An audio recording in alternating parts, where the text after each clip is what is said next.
Get that tape off of there. And get the back in there. You think I'm stupid? Hey, come here, you. If I tell you to get out there, I don't give a if you got a thumb up your fat crack. Get out there! Put it down and get out! Come here, all of you. Come here. Everybody. They getting kicked out. Off. Yes, sir. Quickly! I want to know how you made it. It's just from a jar.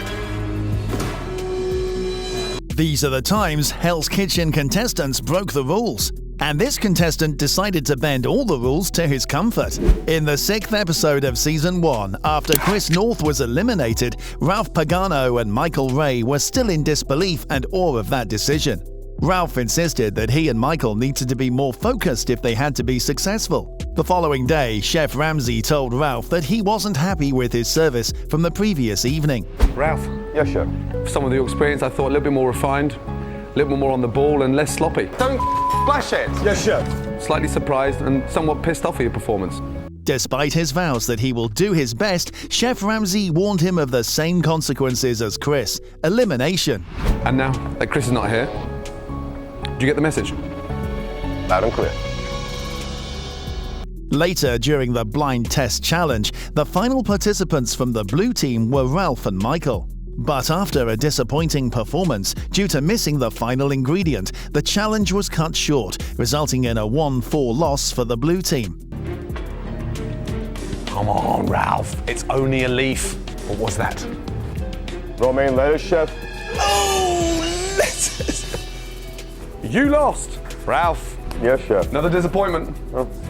Andrew Bonito thought that his performance was yet another letdown. I'm a little disappointed that Ralph didn't get spinach. I gotta tell you the honest truth. Ralph, you should have gotten spinach.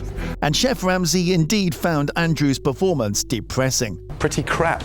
As punishment, the blue crew was made to wash all of the restaurant's dishes, as well as have their storage area closed up until the next service. Remember, last night, all those pots and pans, they need a really good clean. Second part of your punishment. I'm locking your storeroom this evening. Ralph blamed his poor service on the coffee and cigarettes he had smoked up before the challenge. Unfortunately, drinking coffee, smoking cigarettes, and I popped a cough drop in my mouth as we walked into the kitchen. I wish I would have skipped all 3 of those. During the punishment, everyone was charged up. Ralph wanted to kick someone in the back, and Jessica Cabo threatened Elsie Ramos with death. Oh, come on, you That's nasty! What was happening here? 'Twas the night before the dinner service, and Chef Ramsay revealed the challenge. Each team was to create its own dish. Tomorrow night, for the first time ever, in Hell's Kitchen, the menu is yours. So I want you to take everything you've learned and come up with your menu. The blue team's menu was well coordinated by the red team, but Ralph took control of it and rejected all of the ideas put up by his other team members.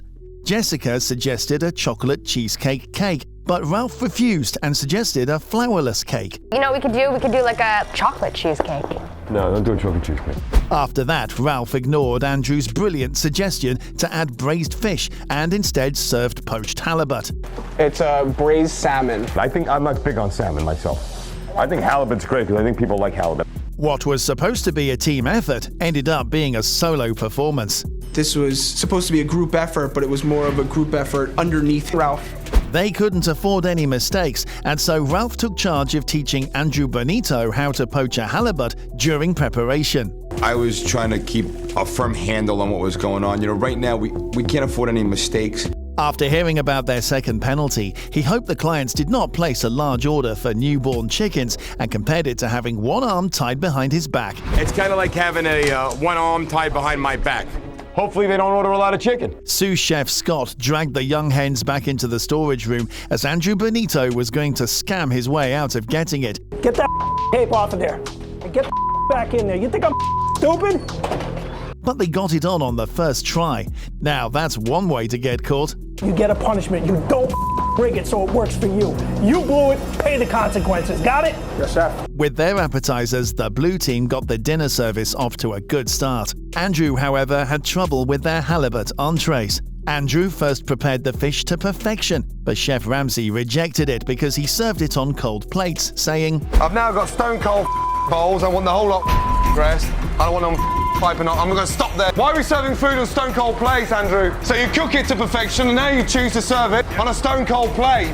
Even though the blue team was winning, some blue diners criticized the halibut for being overcooked and soupy. Mine is a little overcooked and it's a little soupy. When Ralph observed Andrew struggling with the halibut dish, he sent Jessica to help him out. Andrew, what can I help you with? What do you need? Come on. And I can't even dress them quick enough. The amount of halibut Andrew was dishing out after 3 hours of serving dinner was unacceptable. All of the halibut which we serve on this table, they're all overcooked, Chef. He slowly began to crack under the pressure when Chef Ramsay started to push him around. John Philip just explained to both Andrew and Ralph problem with the halibut, yes? With only 15 minutes left, Chef Ramsay shut both kitchens down as some food started to return to the kitchen. Another one seems to have any urgency tonight. I'm closing the kitchen down. Blue team, switch it off, I'm closing it down.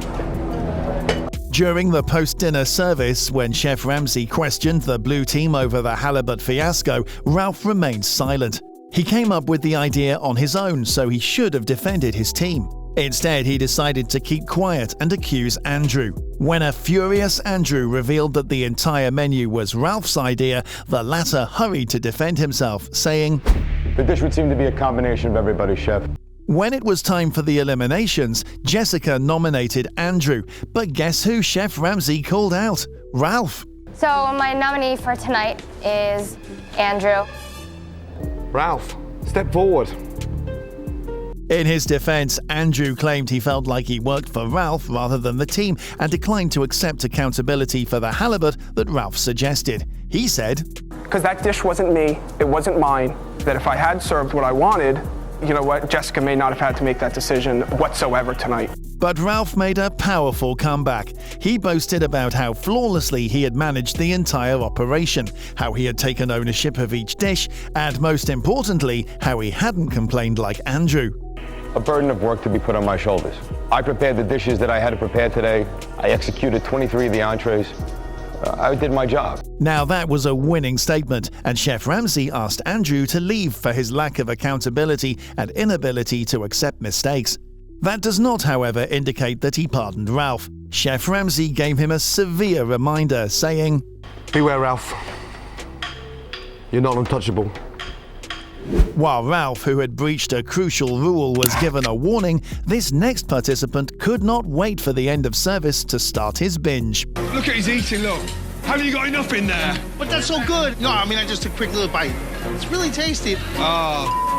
Raj Branston is a sensation, and we got to see his best, or should I say worst behavior, in the 3rd episode of the 8th season. At the fish station, Branston had already enraged sous chef Scott and Chef Ramsay with his poor performance. Well, whoopee whoopee. Raj, you good? Yeah, don't worry. Now you see the Raj. As for the rest of the team, everybody was suffering from a lack of communication. Later, when Vinny Accardi requested 4 minutes for his appetizer, Raj was prepared to serve his scallops. Vinny and Louis Rapucci were able to convince him to refire the scallops because it just wasn't time yet. Me. Refire new scallops. I got 4 minutes. Scallops you can't cook ahead of time. When they're ready, they need to go out. Later, when Raj brought the fish up to the pass, Chef Ramsay noticed some disgusting liquid in the pan. It was revealed that Raj had prepared the fish in a disgusting stock that wasn't even required. What's that in there? That's not grilled. Oh dear. Raj! What is that stock he's putting in that salmon? No sauce, bro. Raj then changed his mind and just said he needed 1 more minute after saying he was done cooking his fish refire, which enraged Chef Ramsay. 2 seconds. 2 seconds. 1, 2. I mean 30 seconds. I mean 1 minute. Concentrate. I don't like that. Sorry to say that, but it's true. What a bozo. Because no meals had been served yet, when Raj Branston eventually sent the salmon to the pass, it turned out raw.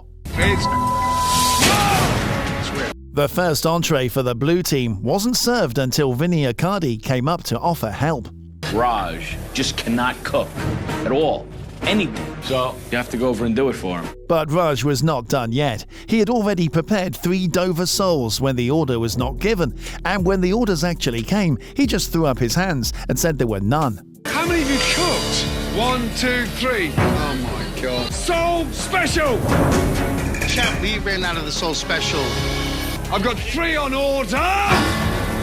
As a result, Raj had to inform customers that their order was not available, but Raj tried to argue with Chef Ramsay. And that was the last straw for the celeb chef, who kicked him out the same night. Get out there and tell him you're dragging two. And you go to the customers and tell them you it up. Hey, come here, you. If I tell you to get out there, I don't give a if you got a thong up your fat crack. Get out there. I can't. Put it down and get out there. But in the 4th episode of Season 4, Chef Ramsay introduced the pasta making challenge. One of the staples of our new family night menu will be pasta. Now in Hell's Kitchen, we make everything fresh. Watch carefully, soften it, manipulate it. Pasta aerobics. Nice and strong. Hands in the air, Bob. Let it hang. Okay. That is your next challenge. During the task, Louis Petroza had to roll the dough inside the machine to get the proper thickness. Because he was so driven to succeed in the task, he swore to even motivate his teammates. He made a last-ditch effort to finish strong, nearly breaking his arm. Let's go, we're rolling now. Come on, guys. We're rolling. Sadly, despite his best efforts, the blue team failed to complete the target because they could only collect 5.49 pounds of edible pasta as opposed to the red team's 6.57 pounds. 657 against 548. Louis was so hurt by the defeat that he expressed disbelief that his team had fallen short and argued that the competition was all about strength and muscle. This one hurt me. This one's painful and I'm pissed because it was just about muscle and strength. And I can't believe that we lost. For the family night, Louis Petroza was at the appetizer station. An hour and a half into the dinner service, the blue crew were getting ready to serve their entree. However, Lou Ross Edgerlin's steaks were uncooked. Touch that. Still kind of lukewarm, chef. What did I request? Temperature? Medium well, chef. Get it back in the pan. When Lou Ross delivered his second attempt, sous chef Scott rejected the steak because he believed it was overdone. He cut it in half, then I just seared it just to cook it off. No, see, the correct answer is you fucked it up, you didn't cook it right, and you're trying to get it by me. Petroza and Lou Ross both trying to cook a perfectly cooked steak, but to no avail. That's when Louis Petroza had an idea. This is our chance. It's not gonna work. It's not gonna work. Well, this is our only shot that we got. Louis returned with the rejected steak and removed the charred piece. When Louis brought the steak to the pass, Lou Ross wasn't certain it would work. But what happened? Slice that paper thin, and I looked at him and I'm like, "Are you serious?" And he was all, "Yeah." Looks like it fucking works to me. Okay, LaRose, where's that beef? Here's the beef. Much better. That was the most ghettoest thing ever in possibly kitchen ever. Lou Ross was surprised and happy at the same time. Even though Louis broke the law, we can all agree that he made the right choice. While Louis duped sous chef Scott, the next participant actually wanted the help of a tool to check if the dish was done. In the second episode of the 300th dinner service of season 20, Mourinho, chef, for the 300th time, please open Hell's Kitchen. Subito. Matthew Johnson and Peyton Cooper were at the meat station. When it was time for the dinner service, Matthew hoped to make up for his failure to impress Chef Ramsay with both his signature dish and the booze challenge. While Matthew walked with his dish, the lamb came out raw. Peyton noticed Matthew pulling the blue team down and took over the meat station. As the blue team battled to get their act together, the blue customers waited without food. Both Mike Tyson and his family spent the evening at Hell's Kitchen, as did Kurt Busch and his friends. Dining in the Red Kitchen tonight is NASCAR racing superstar Kurt Busch and his friends. And in the Blue Kitchen, former heavyweight boxing champion of the world, Iron Mike Tyson and his family. When it came to the VIP table, Chef Ramsay pushed the blue team to coordinate, but because of Peyton and Matthew's miscalculation on the chicken count, the blue team was unable to serve their VIP. Chef Ramsay was enraged and gave them the following instructions. Do you have the chicken for this table? Forgot one chicken on VIP, chef. Iron Mike, how does that happen? With two on there. 1 hour into the dinner service, the blue clients started to get impatient. Blue team is getting in a little bit of trouble and we're not getting our food. Matthew monitored the temperature with a digital thermometer to check on the chicken's level of cooking. It's only at 118. It's back in. It's only at 118. Matthew pulls out a digital thermometer. And Trenton Garvey said with shock, "Where the hell did we get digital thermometers?" When Chef Ramsay asked Peyton and Antonia for an estimated time for the entree, they gave him several times. Hearing that, Chef Ramsay invited the blue team into the pantry. Away now, 2 lamb, 1 chicken, 1 salmon. How long? 3 minutes on the chicken. 9 minutes, sir. 7 minutes. 3, 7, 9. Come here, yeah, all of you, come here. Although Matthew Johnson was completely lost, he defended the blue team's excessive speed.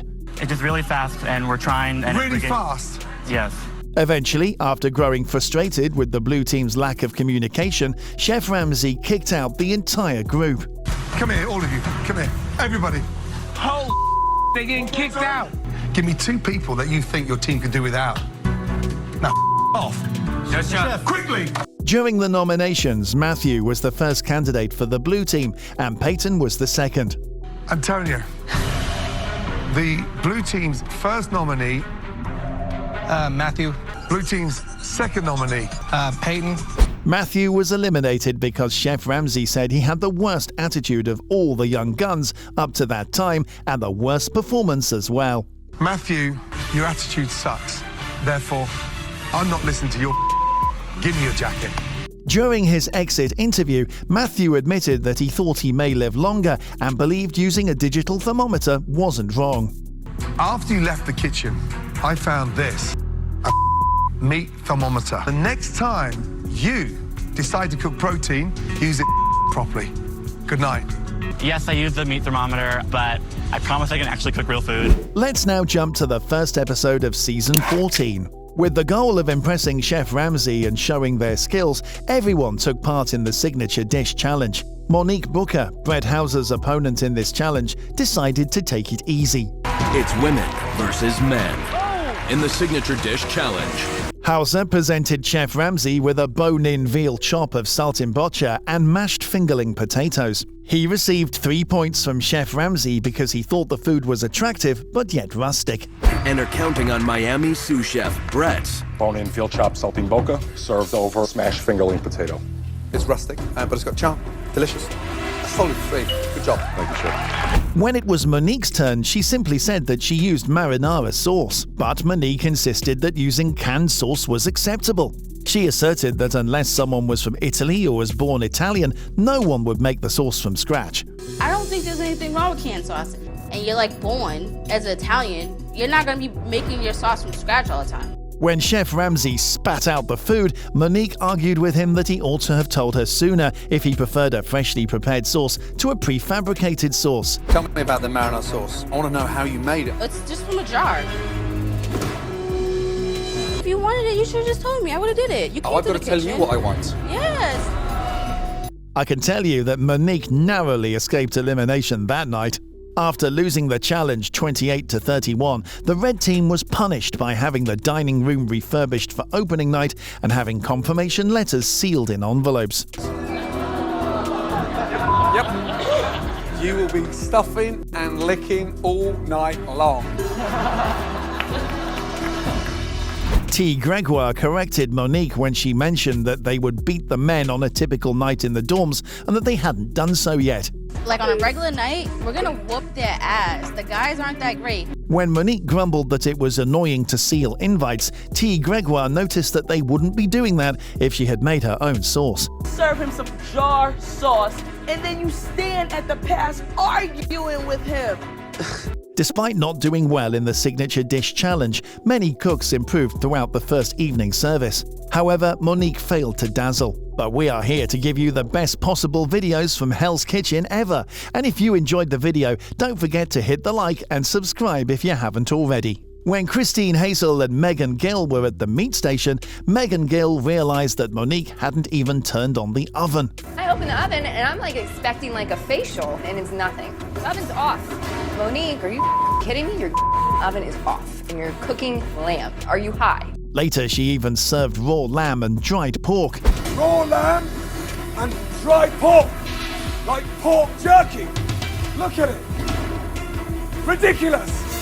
Monique was nominated 3 times throughout the competition for elimination. Due to her poor performance, several mistakes, and the red team's apparent hint that they no longer wanted her, she was ultimately let go. My decision is